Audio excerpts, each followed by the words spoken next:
Good evening, guys. It's late. Let's see, we got 11:43, but been thinking about what I would share with you guys today, and I had a couple different thoughts, but this one just kind of seemed to stick. I've been listening to a book on tape. It's a book by Jonathan Edwards, but it's really the diaries of a guy named David Brainerd, and it's a fairly famous book apparently.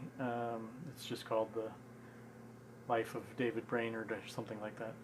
And he was a very young man, but very passionate for Christ, and died early in his 20s, but kept a very lengthy diary that has had a profound effect upon a lot of different people. And Jonathan Edwards kind of collated a lot of those things and also just included a few of his own thoughts in the book. But there's this one section that I was listening to the book, and it really struck me. And he was talking about when he came to Christ, his conversion, and he was a fairly religious person, even from the start of his life, as a young man, and uh, so some of the things that he says about his life before Christ almost sounds more virtuous than some people who are Christians, who claim Christianity today, claim Christ. But I wanted to read kind of a longer quote. If it doesn't make any sense, just ignore it. But try to comment on a couple things from it. And again, so he's talking about, this is David Brainerd talking about his conversion. And he's talking about before he came to Christ. And he said, I saw that it was forever impossible for me to do anything towards helping or delivering myself, that I had made all the pleas I ever could have made to all eternity, and that all my pleas were vain.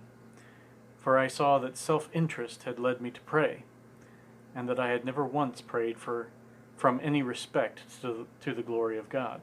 So he's basically saying that all of his prayers were just about me, me, me, not necessarily anything to do with, hey God, if this is for your glory, let it be, or not. He said, I saw that there was no necessary connection between my prayers and the bestowment of divine mercy, that they laid not the least obligation upon God to bestow his grace upon me, and that there was no more virtue or goodness in them than there would be in my paddling with my hand in the water. I saw that I had been heaping up my devotions before God, fasting, praying, etc., pretending, and indeed really thinking sometimes that I was aiming at the glory of God, whereas I never once truly intended it, but only my own happiness. I saw that as I had never done anything for God, I had no claim on anything from him but perdition, on account of my hypocrisy and mockery. When I saw evidently that I had regard to nothing but self-interest, then my duties appeared a vile mockery and a continual course of lies, for the whole was nothing but self-worship and a horrid abuse of God. And there's a couple thoughts in there that just really stuck out to me. He said, I saw that I had been heaping up, sorry, I'm reading it over here. I saw that I had been heaping up my devotions before God, fasting, praying, etc., pretending, and indeed really thinking sometimes that I was aiming at the glory of God. And that sentence really struck me as I was listening to it. Just this idea that he really thought, maybe sometimes convinced himself that he was doing these things for God's glory. And really what he was doing was just trying to satisfy his own happiness in life, get what he wanted out of life.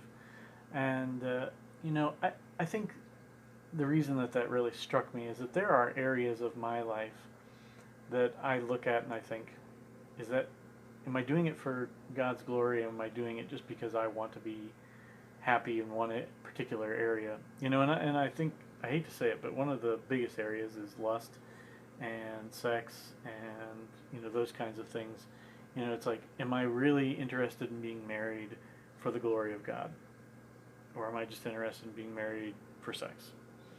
Am I really interested in serving God for His glory, or for my own financial welfare, or my own personal aspirations, or things like that?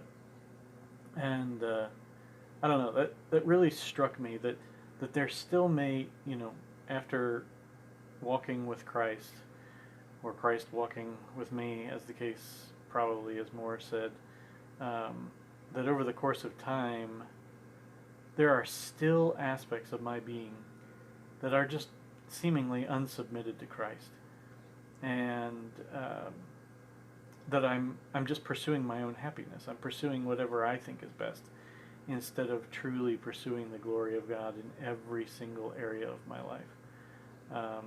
And so it was a kind of a good reminder, a good wake up, but at the same time, it really struck me.